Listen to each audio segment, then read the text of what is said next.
નમસ્કાર ખેડૂત મિત્રો, આજે તારીખ 14 જૂન 2025 ની સવારની હવામાન અપડેટની અંદર માહિતી મેળવી તો આજથી તૈયારી જો વરસાદ માટે આગામી 5 દિવસ દરમિયાન ફરીવાર ગુજરાતની મધ્યમ કે ભારે વરસાદ દક્ષિણ ગુજરાત સૌરાષ્ટ્રના ભાગ મધ્ય પૂર્વના ભાગોમાં સાવધાન રહેજો, ભારે વરસાદ પડી શકે છે. સાથે જ સમગ્ર ગુજરાતની અંદર હળવા મધ્યમ ભારે વરસાદ દેખાઈ રહ્યું છે. સાથે જ ચોમાસું ગુજરાતની અંદર હવે ટૂંક સમયમાં પહોંચે તેવી સંભાવના વિશેષ માહિતી મેળવીશું. ચેનલમાં નવા હોય તો ચેનલ સબસ્ક્રાઇબ કરી નાખજો અને વિડિયોને લાઈક આપીને શેર કરી દેજો. ગુજરાતની અંદર 2 દિવસની આજથી તૈયારી છે, કારણ કે સિસ્ટમની ગુજરાતમાં ગઈકાલના રોજથી જોવા મળી રહી છે. આગામી દિવસની અંદર વરસાદની તીવ્રતાના વિસ્તારમાં વધારો જોવા મળી શકે છે. આજે 14 જૂન દરમિયાન ગુજરાતના અનેક ભાગોની અંદર આજથી જોવા મળી છે.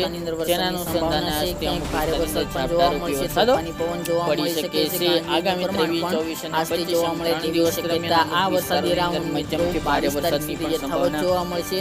ત્યારબાદ મિત્રો ફરીવાર ગુજરાતની અંદર વરસાદી રાઉન્ડ કન્ટિન્યુ જોવા મળે તેવી શક્યતા હાલ જોવા મળી રહી છે. આજની મિત્રો વાત કરીએ તો વરસાદની સંભાવના દેખાઈ રહી છે, જેમાં સૌરાષ્ટ્રની અંદર ભાવનગર જિલ્લો, અમરેલી, જૂનાગઢ, ગીર સોમનાથ, ગોંડલ જોવા મળશે, તેમજ બોટાદ અને સુરેન્દ્રનગરના પણ અમુક ભાગોની અંદર વરસાદી ઝાપટા જોવા આવી શકે છે. એ સિવાય દક્ષિણ ગુજરાતના તમામ જિલ્લાઓ, મહારાષ્ટ્ર બોર્ડર વિસ્તાર, વડોદરા છે, નર્મદા જિલ્લો, દાહોદ આસપાસના ભાગો, સુરત, વલસાડ, વિસ્તારો, બારડોલી, લીલીમોરા, વાસંદા, નવસારી સહિતના ભાગોની અંદર વરસાદની શક્યતાઓ દેખાઈ રહી છે.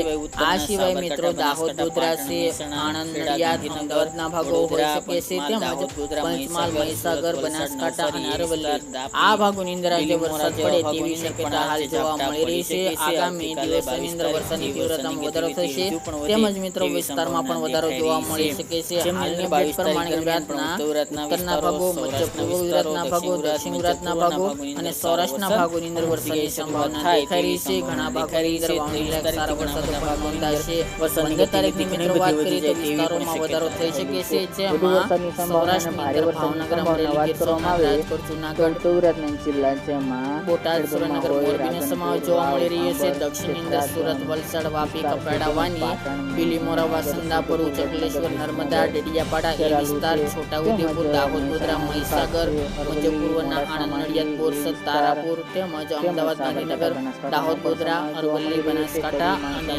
મહેસાણા કડી ભાગોની અંદર પણ 15 તારીખ દરમિયાન વરસાદની શક્યતાઓ હાલ જોવા મળી રહી છે, જેની તમામે ખેડૂત ભાઈ નોંધ લેવી. આગામી દિવસની અંદર મિત્રો વરસાદની તીવ્રતા વધી શકે છે.